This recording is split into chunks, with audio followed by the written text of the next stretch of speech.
Tired of hidden fees eating away at your hard-earned money when sending it across borders? Let's cut through the complexity of international transfers with Wise, formerly known as TransferWise, in under 90 seconds. First, head over to Wise.com and click Register. To create your free account, you'll need to enter your email address, create a secure password, and select your country of residence. Once you're logged in, you'll be directed to your Wise account dashboard. Now, click on Send Money. Here's where the magic happens.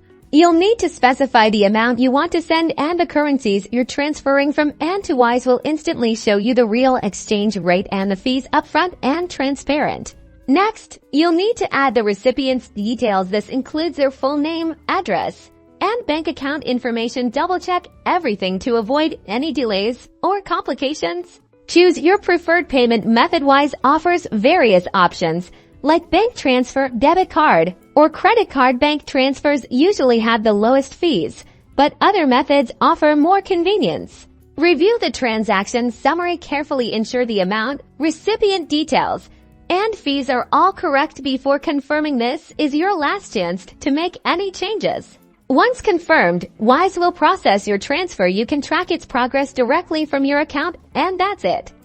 You've successfully sent money internationally with Wise, saving money and avoiding hidden charges. Don't forget to like and subscribe for more helpful financial tips. #WiseTransfer, #international money.